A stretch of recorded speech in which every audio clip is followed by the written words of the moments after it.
Hello दोस्तों, कैसे हैं आप सब। आज हम आपके लिए एक नई और इंटरेस्टिंग सी जादुई स्टोरी लेकर आए हैं।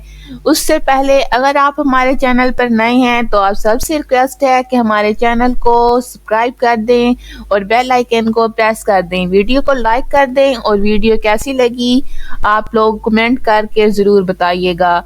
तो शुरू करते हैं अपनी नई स्टोरी है जादुई ब्यूटी पार्लर। एक शहर में दो बहनें निशा और मीशा रहा करती थीं। निशा और मीशा के वालिदैन बचपन में ही फौत हो गए थे। उनके वालिदैन ने बहुत सारी जायदाद जमा की थी जो उनके रिश्तेदारों ने उनसे हथिया ली थी। बाकी उनके पास एक खूबसूरत सा घर और एक ब्यूटी सैलून था जिसमें निशा लोगों को तैयार करती और मीशा जो छोटी थी वो अपनी पढ़ाई मुकम्मल कर रही थी।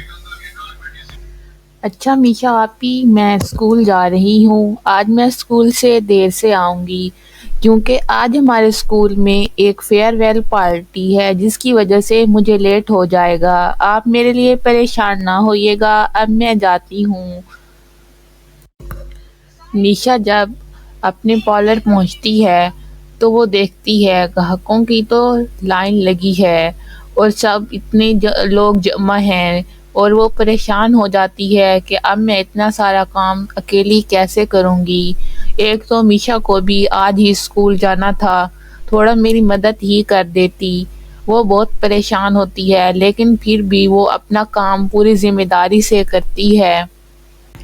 फिर मीशा सारे ग्राहकों को तैयार करती है और उनसे पैसे लेती है। वो बहुत मेहनत से सारा काम करती है और अकेली ही सारे ग्राहकों को सारा काम ख़त्म करके देती है। वो जाते वक्त बहुत थक जाती है लेकिन फिर भी वो अपना काम ख़त्म करके घर जाती है और घर मीशा थक हार कर घर वापस आती है और आकर लिविंग रूम में बैठ जाती है। वो बहुत थकी हुई होती है और सोचती है कि कुछ देर आराम कर लूं, उसके बाद मैं अपना सारा काम खत्म कर लूंगी और घर की सफाई भी कर लूंगी।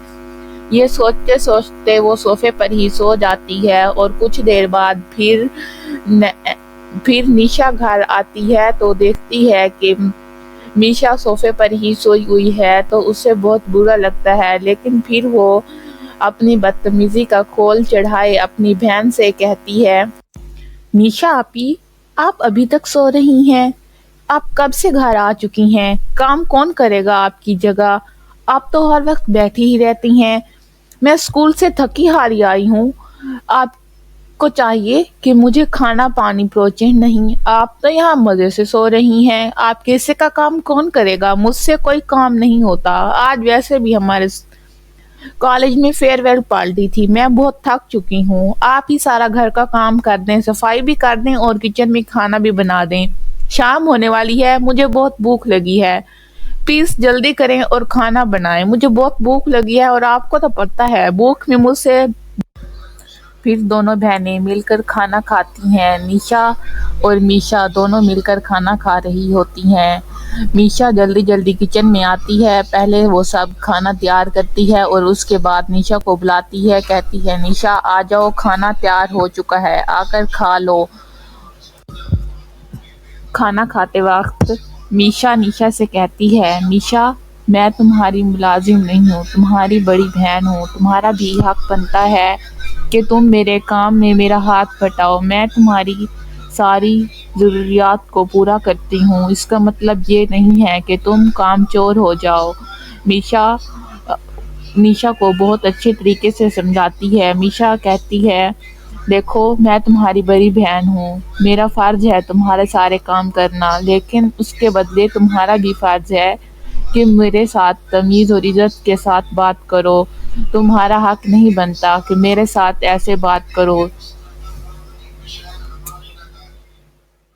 बस बहुत हो गया मीशा आपी, आज तो मेरे साथ नहीं रहेंगी और मैं अपने सारे काम भी खुद कर लिया करूँगी। अगर आप मेरे काम ही नहीं कर सकती तो फिर मेरे साथ रहने की भी आपको कोई ज़रूरत नहीं है।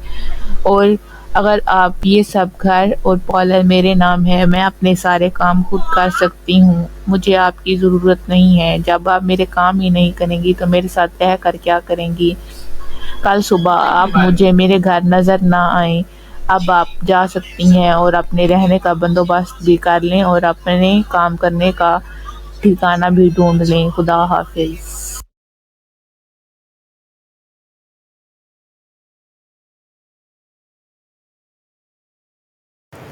میشا گھر چھوڑ کر چلی جاتی ہے اور وہ سڑک پر پھر رہی ہوتی ہے اور رو رہی ہوتی ہے تو وہیں اسے ایک پری ملتی ہے۔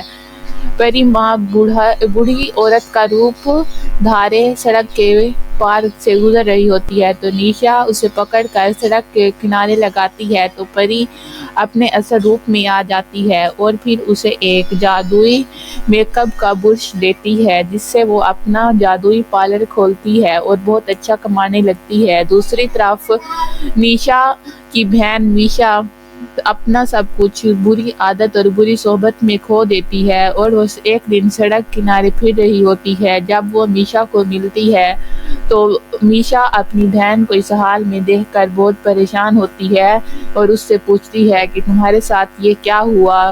تو وہ اپنی ساری کہانی اسے بتاتی ہے جس کے بعد میشا نیشا کو معاف کر دیتی ہے اور دونوں بہنیں گلے لگ جاتی ہیں اور ہنسی خوشی رہنے لگتی ہیں۔